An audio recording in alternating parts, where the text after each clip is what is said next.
Bienvenue dans Cœur de Papa. Papa de... Je suis Aurélien, papa des 4 merveilleux enfants que vous venez d'entendre. Et je vais vous partager mes aventures et réflexions d'être un papa à 100%. Au programme, ma vision de la parentalité, de la paternité, de l'instruction des enfants, de leur santé et de la mienne, et de l'intégration de tout ça dans le quotidien. Entre doux rêve et réalité, c'est parti pour l'épisode d'aujourd'hui. Dans ce premier épisode, on va faire un peu mieux connaissance. Je vais d'abord me présenter pour ceux qui me découvrent. Ensuite, je vais vous donner ma vision de la parentalité et de la paternité. Et enfin, je vous donnerai un peu l'intention de ce podcast. Pourquoi j'ai décidé de me mettre devant le micro et pourquoi je pense que je peux vous apporter et vous partager quelques petits trucs de mon expérience. Alors c'est parti. La présentation de notre famille, comme j'aime bien l'appeler, notre tribu. Elle est composée d'Anita et moi-même. On a fêté nos 10 ans de mariage cette année et 20 ans de vie commune. Ça nous rajeunit pas, mais dans la tête, on reste très jeune. Moi, j'ai eu 40 ans et Anita 39. Et j'aime bien la citation du célèbre psychologue Carl Gustav Jung, la vie commence à 40 ans. Ensuite, le reste de la tribu est composé de 4 enfants. Benjamin, 9 ans, arrivé en 2015, c'est l'aîné, le seul garçon, c'est le grand frère de la tribu. Ensuite, arrivent 3 filles, Beryl, 6 ans, Héloïse, 4 ans, et la petite Alix, 20 mois. Donc vous imaginez bien qu'avec une famille aussi nombreuse, mes journées sont bien remplies et bien chargées. Et donc comment on en est arrivé là? Au départ, on vit en Alsace. Moi j'ai vécu et grandi à Colmar. Ensuite on a acheté une maison avec Anita à Châtenois, dans un petit village très sympa sur la route des Vins. On était dans une vie classique, maison dans un lotissement, chacun travaillait, on a eu nos 2 premiers enfants, voilà. Tout était comme, comme on nous dit qu'il faut bien avoir, la maison, les 2 enfants, voilà. Le travail, tout allait bien. Et les enfants, et c'est eux qui nous ont amenés à nous poser les premières questions et qui ont fait qu'on en est là aujourd'hui. Moi, je m'intéressais et je m'intéresse toujours beaucoup au sujet d'autonomie. Quand on a fait construire la maison en Alsace, j'ai voulu mettre des panneaux solaires, euh, être le plus résilient possible. J'ai commencé à développer le jardin en permaculture. J'ai fait une formation dans le traitement de la revalorisation de l'eau de pluie, pour la filtrer, la potabiliser et être autonome en eau.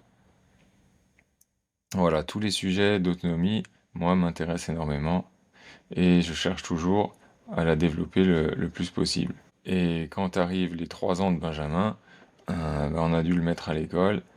Et là, les premiers questionnements qu'il y avait déjà durant les 3 premières années ont commencé à s'accélérer et des petites choses nous dérangeaient dans l'instruction, dans la pédagogie de l'école, dans le rythme. Et on a commencé à se poser de plus en plus de questions. Ensuite arrive le Covid. Le Covid a mis un petit coup d'arrêt ou un petit coup de pression. En tout cas, ça nous a remis toutes les questions qu'on avait en tête, ça nous les a remis en pleine face et on se les a vraiment reposées plus concrètement. Et on a vu qu'on commençait à vivre un peu différemment des gens autour de nous. Et ensuite, il y a eu une rencontre. Moi qui me formais toujours à l'autonomie, durant les vacances d'été, j'avais pris une semaine de stage chez un couple qui allaient nous partager leur vision de l'autonomie, eux l'avaient vraiment développée plus que nous. Et dans ce stage sur l'autonomie, c'était chez Rémi et Bénédicte, qui ont un site Nos Pieds sur Terre, que je vous recommande d'ailleurs et que je mettrai en lien. Et donc on a passé toute une semaine chez eux, dans un petit groupe très sympa, dans le Cantal. Et il s'avère que ce couple, donc Rémi, lui, était branché un peu plus technologie, donc élec, récupération d'eau de pluie, isolation du bâtiment, chauffage, tout le côté technique, c'est lui qui gérait un peu. Et se complétait très bien. avec sa femme, Bénédicte, qui elle s'occupait plus du jardin en permaculture. Euh, Ils avaient des poules, des moutons. Elles étaient en train de se former à la fabrication de spiruline. Enfin, voilà, ils avaient vraiment pas mal de choses à nous apprendre. Et surtout, elle intervenait en tant que formatrice en médecine chinoise. On a eu les bases de la médecine chinoise. Et donc, ça nous a aussi bien remis sur la question de l'autonomie de la santé. Et surtout en cette période de Covid, on a pu reprendre un peu les bases de l'autonomie de notre santé. Et ça nous a ouvert les yeux qu'on pouvait faire différemment et qu'il fallait pas forcément accepter de se faire vacciner pour pouvoir aller au resto ou continuer ses loisirs. Et cette rencontre nous a fait découvrir quelque chose qu'on n'était pas venu chercher. Elle nous a fait découvrir que ce couple-là avait 3 enfants aussi. Et à cette époque, nous, on en avait que 2. Et leurs 3 enfants étaient instruits en famille. Quelque chose qu'on connaissait brièvement, vaguement. On hésitait un petit peu à le faire. On avait pris quelques infos dessus. Mais on savait pas que eux le faisaient quand on s'est inscrit à ce stage. Et ça a été un déclic, notamment pour Anita, de voir des gens elle qualifierait de normaux, pouvaient faire l'instruction en famille, et que c'était pas des hippies, des nomades, des gens un peu louches, c'est un peu l'image qu'elle en avait. Du coup, ça a déverrouillé quelque chose chez elle, et moi aussi, ça m'a encouragé à le faire concrètement. Parce qu'au niveau professionnel, j'étais pas bien dans mon boulot. J'avais quitté mon boulot après le premier confinement, car il y avait des grosses tensions. Et j'avais retrouvé un boulot entre les 2 confinements dans un petit magasin de matériel médical, mais ça vivotait, je voyais personne de la journée, c'était très compliqué d'avoir des rendez-vous à cause du Covid. Donc j'en ai profité, j'ai pu faire une rupture conventionnelle. Et à la rentrée 2021, on s'est lancé. Euh, Alors que les enfants étaient inscrits dans une école alternative Steiner, eh ben on s'est lancé à faire l'instruction en famille. Donc IEF, si vous m'entendez dire IEF, c'est l'abréviation pour instruction en famille, communément appelée école à la maison. C'est un sujet que je développerai plus amplement dans un des prochains épisodes qui arrivera. Mais si vous avez des questions là-dessus, n'hésitez pas à les poser. En tout cas, un prochain épisode sera prévu. Ensuite, il y a eu le gros événement catalyseur, la prise de conscience qu'il fallait faire, qui nous a fait passer plus à l'action. Il s'est enchaîné pour nous quelque chose de dramatique. On a perdu nos 2 papas, Anita et moi, en 3 semaines d'intervalle. Donc ça aussi, ça a mis énormément les choses en perspective. Mon père est mort du coup très jeune, à 54 ans. Euh, donc j'avais vraiment envie de faire différemment et de profiter de la vie. À 64 ans, j'ai dit 54 ans, c'est 64 ans. Pardon. Ça a vraiment tout remis en question. Je voulais plus attendre une hypothétique retraite qu'on n'aurait peut-être jamais, nous, notre génération. Envie de vivre pleinement chaque jour. Voilà pour un peu la présentation, le chemin qui nous a amenés ici. Maintenant, on va passer au deuxième point, donc ma vision de la parentalité et de la paternité. Donc avant de parler de paternité, ben, on va parler du couple et de la parentalité. C'est vraiment des sujets qui me tiennent à cœur, parce qu'avant d'être parent, ben, faut être bien dans son couple pour avoir le désir de faire des enfants. Et même si de nos jours, on peut se poser la question s'il faut encore être en couple avec tout ce qui se passe, nous, en tout cas, on a une vision très classique et on voulait être parents. Euh, et pour être parent, bah, on a avancé chacun sur des rythmes différents avec Anita, mais on s'est toujours soutenu et on s'est toujours complété. Il a souvent fallu des grosses sorties de zone de confort, comme je vous disais plus haut, des rencontres, des chocs, pour qu'on prenne des décisions et qu'on avance. Souvent, j'ai été moteur de ces décisions, mais elle m'a toujours suivi. Et un des gros éléments qui nous a changé et qui il a elle aussi beaucoup changé. C'est l'accouchement de notre troisième enfant, Héloïse, qui s'est fait à la maison de naissance à Célestat. On avait la chance d'avoir proche de chez nous une maison de naissance et ça a fait adhérer Anita à toutes les idées que je développais sur l'autonomie, sur la santé, prendre soin de son corps et être maître de son corps. En tout cas, ça l'a vachement aidé et fait évoluer. Et moi, en tant que père, ça m'a aussi permis de m'impliquer beaucoup plus dans l'accouchement. Souvent, les papas à l'accouchement, ils sont là pour se faire écraser la main et couper le cordon. Et là, l'accouchement naturel, on a vraiment un rôle un peu plus important, même si clairement 90% du job, voire plus, c'est vous qui le faites, mesdames, hein. Mais au moins, on est un peu plus présent. On peut vous soutenir, on peut vous prendre dans les bras, on peut vous câliner, on peut vous masser, on peut être présent, on peut réceptionner le bébé pour ceux qui s'en sentent capables. On peut faire beaucoup plus de choses que juste tenir la main. Donc ça a été aussi un gros déclic et un heureux événement qui nous a vraiment réunis, rassemblés et qui nous a encore plus poussé à voir les choses différemment. Donc on était un couple encore plus soudé, encore plus aimant. Et c'était vraiment une chouette expérience que je recommande d'ailleurs aussi. Si vous avez la possibilité, renseignez-vous sur les accouchements naturels. Ce sera sûrement aussi l'objet d'un épisode. Et donc on a reproduit l'expérience pour notre quatrième enfant, Alix. On a dû retourner à Célestat. Euh, Entre-temps, le projet d'autonomie, de faire un peu différent, de profiter de la vie, eh ben, il s'est un peu concrétisé en déménageant dans les Vosges. On voulait de la nature, être plus proche d'elle, élever nos enfants dans un cadre bienveillant et toujours développer un maximum notre autonomie énergétique, mais aussi l'autonomie à un sens plus large. Les enfants nous ont amenés à découvrir l'autonomie de l'instruction avec l'IEF. Le fait de déménager dans les Vosges nous a aussi permis d'améliorer, donc pas totalement autonome, mais en tout cas d'améliorer notre autonomie financière. Parce que notre maison en Alsace, sur la route des Vins, euh, on a bien pu la revendre et on a pu racheter donc une maison dans les Vosges. Un peu moins de 140 mètres carrés à la maison, donc là on a un peu plus de 200, on sait même pas exactement combien elle fait avec les dépendances.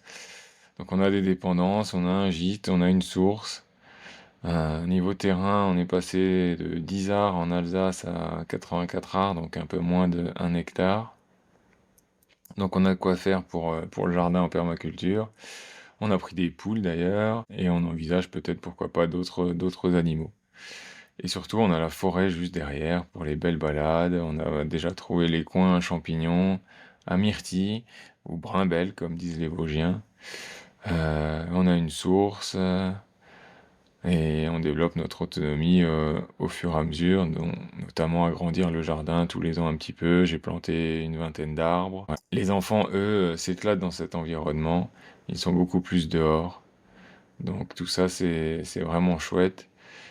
Et tout ça pour en venir à cette vision de la parentalité qui se construit en fait au fur et à mesure de l'évolution de nos réflexions, de nos questionnements, de nos prises de conscience, de nos avancées et que dans le couple, chacun avance à son rythme. Ensuite, pour mettre un petit focus sur la vision de la paternité, euh, du coup, je sais pas si vous l'avez compris, mais quand on est passé en instruction en famille, c'est moi qui me suis arrêté de travailler pour m'occuper des enfants et donc de leur faire l'instruction. Anita, elle travaille en banque, elle a le lundi en jour de repos, donc elle m'aide beaucoup les week-ends et le lundi. D'ailleurs, on a un lundi, ce qui me permet d'enregistrer parce que Anita s'occupe des enfants. Et donc, je me suis retrouvé à faire l'instruction des enfants. Ce n'est vraiment pas évident au début. Il faut prendre ses marques. Il faut faire abstraction pardon, de toutes les remarques de l'extérieur. Ah, mais t'es sûr que tu vas le faire, ah, mais machin. Enfin, on prend toutes les peurs des gens dans la tronche. En plus, donc, comme vous l'avez compris, on a déménagé, donc on a changé de région. Il fallait recréer le réseau. Ça prend du temps.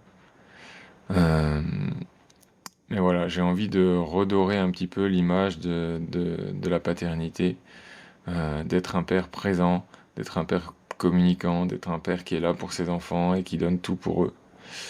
Et c'est cette vision-là que je veux essayer de développer dans ces épisodes pour vous partager un petit peu mon quotidien, ce que je mets en place, mes forces, mes faiblesses. Voilà. Arriver à dire à ses enfants, bon écoute là, je me suis trompé, j'ai crié, j'aurais pas dû.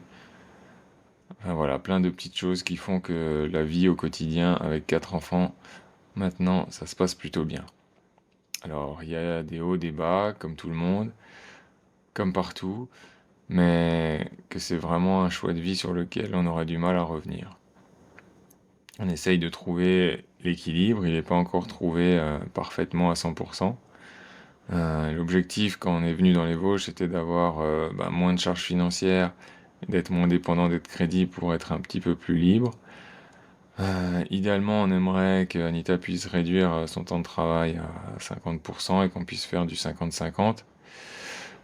C'est l'objectif, c'est l'intention, et on y travaille. Mais voilà, en tout cas, la paternité, pour moi, c'est d'être des pères beaucoup plus présents, beaucoup plus connectés à leurs émotions. Euh, on pourra encore développer ça, mais voilà, avec mon papa, ça a été beaucoup construit dans l'ancien système, je vais dire, où il fallait être un homme fort, ne pas montrer ses émotions, ne pas pleurer. Voilà, j'ai quasiment jamais vu mon père pleurer, énormément de mal à communiquer ses émotions, et ça, il m'a un peu transmis ça. Et pour moi, c'était la grosse source de son problème de santé qui a créé sa maladie de Charcot dont il est décédé.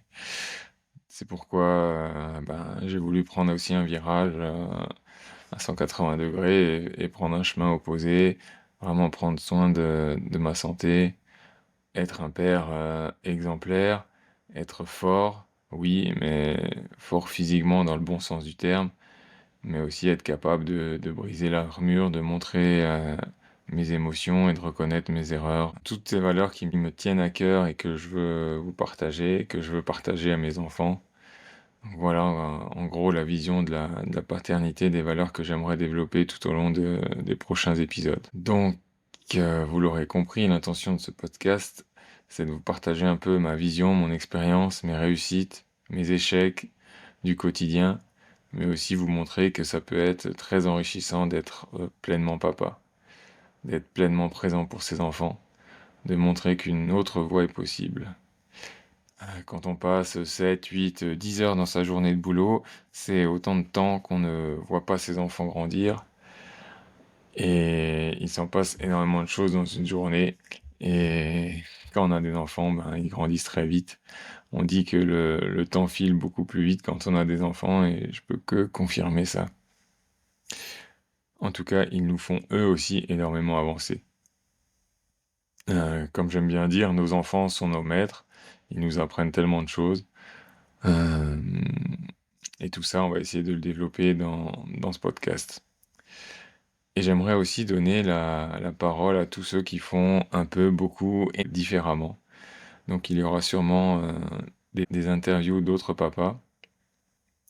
Mon but, c'est d'essayer de donner la parole pour vous inspirer et vous montrer que d'autres voies sont possibles. Voilà pour ce premier épisode. Donc n'hésitez pas si vous avez des questions, des réactions, des commentaires. J'ai créé une adresse mail spécifique où je répondrai personnellement à tout le monde. Donc n'hésitez pas à me laisser, comme dit, vos commentaires, vos réactions, vos questions, vos envies de prochains épisodes. J'y répondrai avec plaisir. Donc l'adresse c'est coeurdepapa2.0@gmail.com. Merci d'avoir écouté cet épisode de Cœur de Papa. Une des personnes qui m'inspire, c'est Pierre Rabhi, avec la légende du colibri. Chacun fait sa part. Alors partage-moi tes idées, tes réflexions, tes envies de prochains sujets, tes expériences. C'est ta manière, à toi d'apporter ta goutte d'eau à cette aventure. Et si ce podcast t'a plu, n'hésite pas à lui donner une note 5 étoiles et à laisser un commentaire. Tes retours sont précieux, ils nous aident à faire grandir cette communauté de pères engagés. On se retrouve très bientôt pour un nouvel épisode. D'ici là, prendre soin de toi et de ceux que tu aimes. Ciao!